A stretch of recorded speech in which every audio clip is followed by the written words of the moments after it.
Hello दोस्तों, आप सभी का स्वागत है मांगा मेलोडी हब पर। आप सब लोग कैसे हो? आई होप कि आप सब ठीक ही हो, और नहीं भी ठीक हो तो बिस्तर पे लेटे लेटे मेरा एक्सप्लेनेशन सुनो, कम से कम बोर तो नहीं होगे।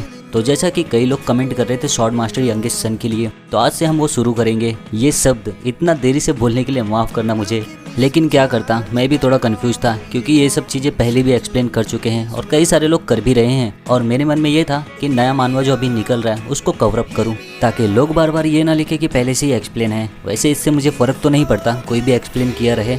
मैं क्या चाहता हूँ, मुझे जो अच्छा लगे वो मैं करूँ और मुझे जो सुन रहे हैं उनका सुनूं। तो इसीलिए आज से हम शुरू करेंगे शॉर्ट मास्टर यंगेस्ट सन। लेकिन जो मुझे बार बार इसे एक्सप्लेन करने के लिए बोला है वो देखे जरूर, क्योंकि मैं उनके लिए ही एक्सप्लेन कर रहा हूँ, वरना मतलब क्या होगा। और कमेंट करके बताना हाँ मैं देख रहा हूँ, मजाक कर रहा हूँ, मन करे तो करना नहीं तो मत करना, लेकिन अच्छा लगेगा तो लाइक जरूर करना। और कई लोग कमेंट में पूछ रहे हैं डूम ब्रेकर के बारे में, 3rd सीजन उसका। तो दोस्तों, डूम ब्रेकर का ऑथर अभी बीमार है तो अभी कुछ भी नहीं निकाल रहा है, लेकिन जैसे ही निकालेगा टेंशन मत लो, मैं सबसे पहले एक्सप्लेन करूंगा। और रही बात revenge of the iron blooded sword horn की, तो उसके ऑथर ने लास्ट चैप्टर में लिखा था 3 महीने के बाद 2nd सीजन आएगा, लेकिन 6 महीना हो गया है, अब तक कुछ नहीं आया। मैं भी वही सोच रहा हूँ क्यों नहीं आया अब तक, लेकिन इतना सोचने की जरूरत नहीं है। इसका भी जैसे ही पहला चैप्टर आएगा मैं तुरंत ही एक्सप्लेन कर दूंगा।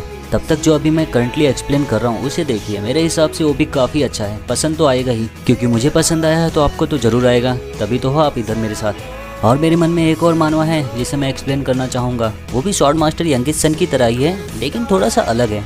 वो भी शुरू करूँगा कुछ दिन में ही। तो चलो, मेरे हिसाब से इतना बड़ा इंट्रो काफ़ी है, या फिर कुछ ज़्यादा ही बड़ा हो गया। चलो कोई बात नहीं, आज इंट्रो सुन लेना 2 मिनट बैठ कर, और क्या। तो चलो अब हम शुरू करते हैं short master youngest son first part.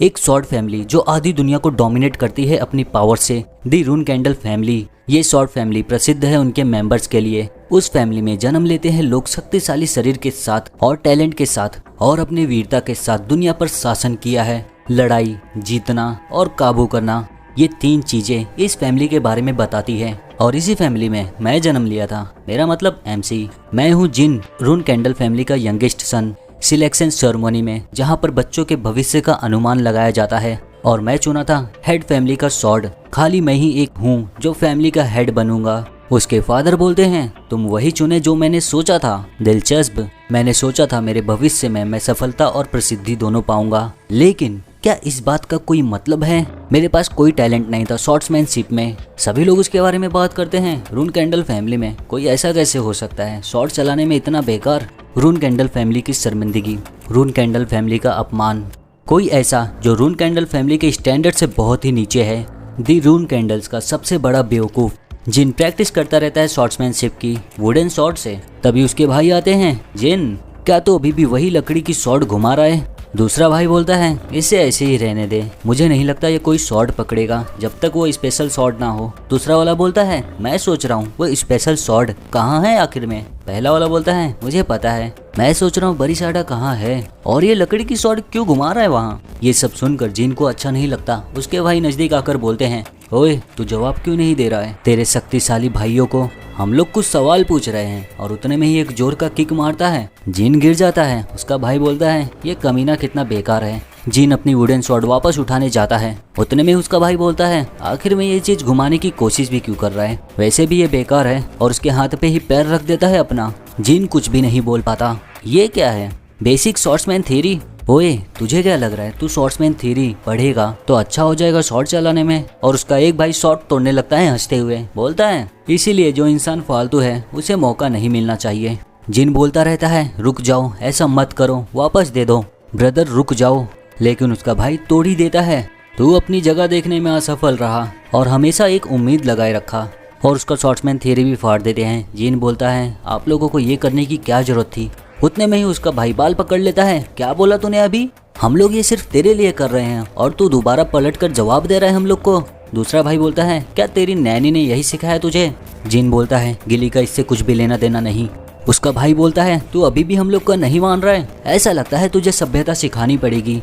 मेरे भाइयों का सताना मुझे, मेरा बेकार सा टैलेंट, मुझे इन सब चीज़ों से कुछ भी फर्क नहीं पड़ता। बस मुझे मेरी पूरी मेहनत करनी होगी। अगर मैं पूरी मेहनत करूं तो एक ना एक दिन मेरे परिवार से मुझे पहचान जरूर मिलेगी और रून कैंडल्स का हिस्सा मैं भी बन जाऊंगा। सच में मैं इसी चीज़ पे यकीन किया था। लेकिन एक दिन जिन तुम्हें फैमिली से निकाला जाता है। अब जब तुमने अपनी पूरी कोशिश की थी तो हम तुम्हें मारेंगे नहीं। और इसी तरह 25 साल की उम्र में मुझे फैमिली से निकाल दिया गया और मैं बिना लक्ष्य के भटकता रहा इधर उधर। और ऐसे ही यहाँ वहाँ घूमते घूमते एक दिन मैं मेरे मास्टर से मिला और तभी मुझे पता चला कि मेरे अंदर भी टैलेंट है। वही नहीं, मेरे अंदर मैजिक टैलेंट है जो फैमिली में फॉरबिडन है। और 3 साल के बाद माना को कनेक्ट करने का नेचर में जो माना एग्जिस्ट होता है, मैजिशियन उससे अपना माना रिकवर करता है। उसके बाद माना शक्तिशाली हो जाता है। यही सब करता रहता है और उतने में ही अंधेरा छाने लगता है उसके आजू बाजू और एक समय में शैडोज से पूरी तरह घिर जाता है। देखता है तो कुछ नहीं समझता क्या हो रहा है ये। फिर उसे आवाज आती है। जिन पूछता है कौन हो तुम। वो बोलता है मैं हूँ सॉल्डेड, सभी शैडोज का मास्टर, जिन रून कैंडल। मैं एक प्रस्ताव रखता हूँ, एक कॉन्ट्रैक्ट गॉड ऑफ शैडोज होने के तौर पे। अगर तुम मुझसे कॉन्ट्रैक्ट करते हो तो तुम शैडोज पावर को इस्तेमाल कर पाओगे और तुम सारे कर्सेस से लड़ सकोगे। तभी उसे दिखाई देता है जिन के ऊपर एक कर्स। बोलता है ओ माय कॉन्ट्रैक्टर, ऐसा लगता है तुमसे कोई नफरत करता है जब तुम छोटे थे। ऐसा लगता है तुम्हारे टैलेंट को काट दिया गया है एक कर्स की वजह से। जिन बोलता है कर्स। गॉड ऑफ शैडो बोलता है हाँ, एक कर्स, ब्लेडेड एल्यूजन। इसीलिए तुम्हारा शॉर्ट्समैनशिप टैलेंट दब गया है। ये एक बहुत बुरा कर्स है जो रून कैंडल फैमिली में एग्जिस्ट नहीं करता। अच्छा, अभी समझा। तो शायद से इसीलिए मैं तुम्हारे पास खींचा आया और उस कर्स को तोड़ देता है। इस समय से कोई भी कर्स तुम्हें चोट नहीं पहुंचा पाएगी। अब सिर्फ इतना ही बचा है, तुम्हें एक बहुत ही कमाल का मैजिक शॉर्ट्समैन बनना है। जिन रून कैंडल, तुम्हें देखते हुए मजा आएगा मुझे। और वो शैडोज वहाँ से गायब हो जाती है। जिन वहीं पे खड़ा रहता है, फिर अपनी स्वॉर्ड उठाता है देखने के लिए कि मैं अब स्वॉर्ड चला पाऊंगा कि नहीं, और बाहर जाकर स्विंग करता है स्वॉर्ड को। तो उसे महसूस होता है जैसा सॉलिडेट ने बोला था, जितनी बार भी मैं स्वॉर्ड को स्विंग करूं उतनी ही ऊंचाइयों पे पहुंच रहा हूं। ये कितना हल्का है, इसका वजन पहले जैसा है ही नहीं। ऐसा लगता है मैं सिर्फ अपने हाथ को ही घुमा रहा हूँ। जिन स्वॉर्ड को स्विंग करने के बाद सोचता है अब बस इसमें मुझे मैजिक ऐड करना है, और तुरंत ही कर भी देता है। रून कैंडल फैमिली के इतिहास का सबसे बड़े मूर्ख का अस्तित्व खत्म हो गया है। सोचता है अब जाकर मेरी इतनी सारी मेहनत सफल हो गई है। अपनी शॉट से प्रैक्टिस करते रहता है और उसे एहसास नहीं रहता नाइट्स के ग्रुप उसे देख रहे हैं। उसके बाद देखते हैं तो वो लोग मिलकर उसका असैसिनेशन कर देते हैं। उसकी आंखें खुलती है तो खून से लथपथ रहता है और उसकी मौत होने ही वाली रहती है। अभी मैंने कुछ तो सुना था, किसी के चिल्लाने की आवाज। मेरा शरीर इतना भारी क्यों हो गया है किसी कारणों से। मास्टर, सॉलिडेट, क्या कोई है? मुझे यकीन नहीं हो रहा है, मैं सोते सोते मर रहा हूँ। क्या ऐसा इसलिए कि अंत में मैं बेकार हूँ? क्या मुझे मौका भी नहीं मिलेगा जो मैंने हासिल किया है उसे इस्तेमाल करने का? मैजिक और सॉलिडेट की पावर, अगर सब कुछ ऐसा ही होना था तो मुझे क्यों एक उम्मीद दिखी? और यही बोलते बोलते उसकी मौत हो जाती है। लेकिन फिर उसकी आंखें खुलती है, देखता है तो कुछ भी समझ नहीं पाता। उसके हाथ बहुत छोटे रहते हैं। रून कैंडल फैमिली के सभी लोग खड़े होकर देखते रहते हैं। सोचता है क्या हो रहा है अभी? मुझे यकीन है मैं तो मर चुका हूँ। जिली बोलती है चेयर अप यंग मास्टर जिन। जिन सोचता है जिली ये यहाँ क्यों है? देखता है तो एक सॉर्ड नजर आती है। वो सॉर्ड बरिसाडा। हाँ, ये तो सिलेक्शन सेरेमनी है। मैं समय में पीछे आ गया हूँ, जब मैं 1 साल का था तब। और जाकर सॉर्ड को हाथ लगा देता है। परिवार के सभी लोग देखकर बोलते हैं दी यंगेस्ट यंग मास्टर चुन लिए हैं दी फैमिली हेड सॉर्ड। सॉर्ड को देखते हुए जिन सोचता है इस जिंदगी में मैं खुद से मेरा चुनाव करूंगा। कई लोग हैरान रहते हैं तो किसी चेहरे पे मुस्कुराहट रहती है। उसके फादर को बताया जाता है तो यंगेस्ट ने चुना है बरिसाडा, और सेरेमनी यहीं पे खत्म हो जाती है। यंगेस्ट सन को स्टॉर्म कासल में भेजा जाता है। हम देखते हैं स्टॉर्म कासल में 6 सालों बाद जिन कोई बुक को पढ़ने के लिए अपना हाथ आगे बढ़ाता है, लेकिन बोलता है मैं पहुंच नहीं पा रहा हूँ इस तक। चेयर लगाकर बुक निकालने जाता है, यही सोचते हुए स्टॉर्म कासल में आए हुए 6 साल हो गए हैं। फैमिली के रूल के हिसाब से जब तक मैं 10 साल का नहीं हो जाता मुझे यही रहना होगा। तो अभी मेरे पास 3 साल और है, काफी उग गया हूँ मैं। तभी उसे आवाज आती है किसी मेड की। मेड थोड़ा घबरा गई रहती है। जिन पूछता है क्या हुआ? मेड बोलती है यंग मास्टर, यहाँ एक मरी हुई चिड़िया है। जिन समझ जाता है कौन किया है ये। स्टॉर्म कासल में खाली वही दोनों ये कर सकते हैं। तभी मेड को आवाज आती है ओ मैन, बेचारी चिड़िया। और ये है डेटोना, 9 साल का। रून कैंडल 13 ब्रदर्स में से 11th ब्रदर। बोलता है सह, मेड पहले देख ली, कितनी बुरी बात है। और यह है हेटोना, 9 साल का, रून कैंडल 13 ब्रदर्स में से 12th ब्रदर। सच में हम लोग ने वहाँ उसे रखा था ताकि तू पहले देखे। तो हमारा तोहफा कैसा लगा तुझे? क्या तेरी आंख भर आई ये देखकर? जिन चिड़िया उठाकर सोचता है ये दोनों, मुझे पता है ये आगे चल के बहुत ही खतरनाक हत्यारे बनेंगे जब ये बन जाएंगे फ्लैग बैरियर्स, लेकिन ये लड़के सिर्फ अभी 9 साल के हुए हैं और एक प्यारी सी चिड़िया को मार दिए बस खाली मेरे मजे लेने के लिए। हेटोना बोलता है अब तुम रो मत देना, कितना दिमाग खराब होता है उससे। हे क्या तू सुन भी रहा है हमें? जिसका लक्ष्य है पैट्रियार्च बनने का, क्या हमारा कुछ नहीं सोचता? कहाँ छोड़ आया तू अपना बरिसाडा? जिन कुछ बोलने जाता है, हेटोना बोलता है क्या? फिर से बोल, तू कितना धीमा है, मैं तुझे सुन नहीं पा रहा हूँ। और उसके कंधे पर हाथ रखकर तुरंत ही पंच मारने जाता है, लेकिन जिन उसका पंच तुरंत ही रोक देता है। मैंने बोला अपना मुंह बंद रखो। उसके हाथों से शैडोज निकलने लगती है और जोर का उसके मुंह पर ही एक पंच मारता है। डेटोना तुरंत ही आकर बोलता है तेरी हिम्मत भी कैसे हुई, लेकिन उसको भी तुरंत ही पंच मार देता है। दोनों को मारते हुए बोलता है मैं अब तक बहुत सहन कर लिया, लेकिन अब थोड़ा भी नहीं कर सकता और अभी से अपनी पूरी कोशिश करना, मुझसे जितना हो सके उतना दूर रहने की। तभी खान आकर बोलता है क्या हो रहा है यंग मास्टर्स? जिन तुरंत ही अपना हाथ पीछे कर लेता है क्योंकि उसके हाथों से शैडोज निकलते रहते हैं, लेकिन खान की नज़र में आ जाता है वो। दोनों भाइयों को गिरे हुए देखता है। यंग मास्टर जिन आखिर में यहाँ हो क्या रहा है? जिन बोलता है वो दोनों आपस में ही लड़ रहे थे। खान बोलता है क्या? जिन बोलता है क्या तुमने सुना नहीं? मैंने बोला वो लोग आपस में लड़ रहे थे और अचानक से गिर गए।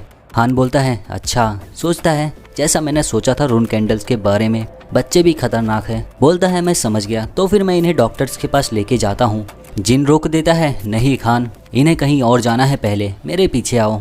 जिन स्टॉर्म कासल के बाहर लेकर जाता है। बारिश बहुत ही ज्यादा तेज होती रहती है। उस चिड़िया को जमीन में गाड़ देता है और उन दोनों भाइयों को चिड़िया के इधर ही रखने बोल देता है। खान बोलता है यंग मास्टर जिन क्या आप इन्हें ऐसे ही छोड़ दोगे? बारिश बहुत ज्यादा हो रही है और बिजली भी कड़क रही है और धीरे धीरे और ये बढ़ेगा। जिन बोलता है इन लोगों ने जो किया है उनका इन्हें पता होना चाहिए। खान बोलता है जैसा आपका ऑर्डर यंग मास्टर। और फिर जिन वहाँ से जाने लगता है। खान देखते रहता है, सोचता है वो फोर्स वो पक्का औरत तो नहीं था और ना ही माना हो सकता है वो।